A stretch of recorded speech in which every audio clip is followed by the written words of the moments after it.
Assalamualaikum warahmatullahi wabarakatuh. Apa kabar sahabat-sahabat lensa sekalian?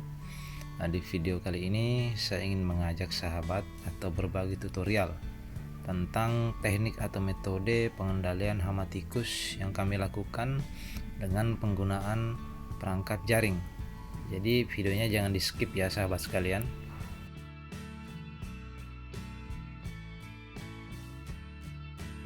Langkah yang pertama adalah proses pencampuran rodentisida atau bubuk hitam dengan menggunakan oli bekas.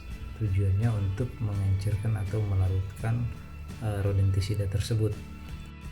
Untuk olinya sendiri saya sarankan menggunakan oli gerdan karena oli gerdan ini lebih sedikit kental dibanding dengan oli mesin pada umumnya.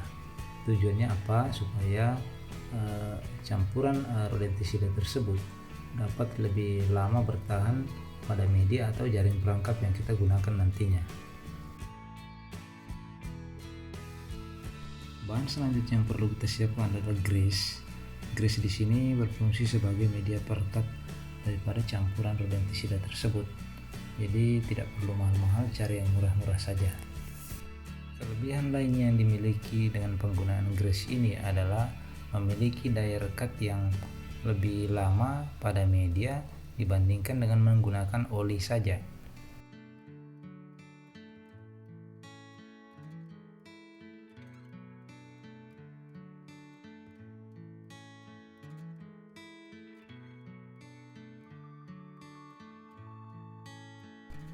Sahabat sekalian, saya sarankan sebaiknya pada saat pencampuran menggunakan wadah yang lebih besar agar lebih memudahkan atau lebih leluasa pada saat proses pencampuran.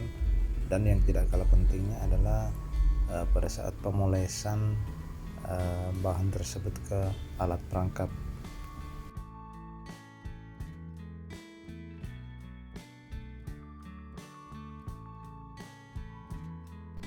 Langkah selanjutnya adalah pemasangan jaring. Jadi sebelum jaring ini kita tarik atau kita bentang, terlebih dahulu bagian ujung dari jaring tersebut kita ikat pada tiang atau patok pertama sebagai penahan.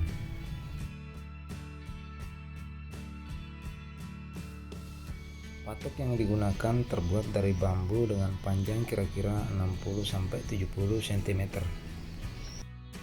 Sedangkan untuk jaraknya itu menyesuaikan saja dengan kondisi lahan.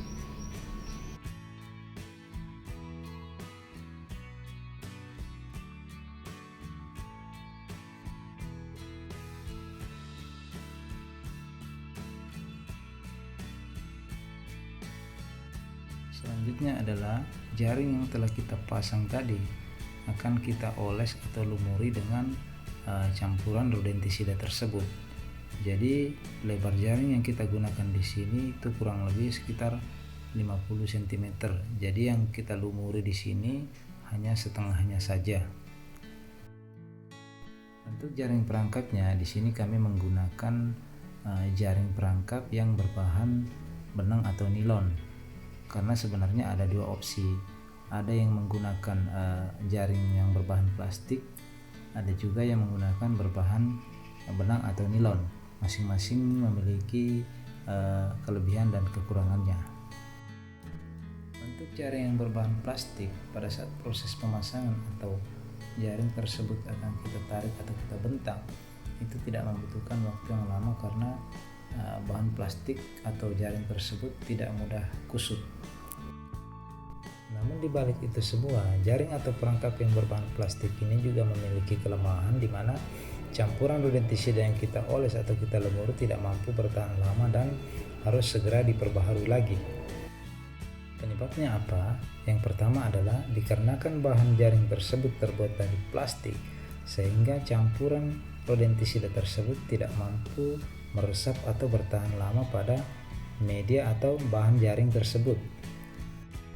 Penyebab yang kedua adalah dikarenakan bahan jaring tersebut terbuat dari plastik, sehingga diperkirakan pada saat terkena sinar matahari itu akan menyerap panas sehingga campuran rodentisida tersebut akan lebih cepat encer atau meleleh.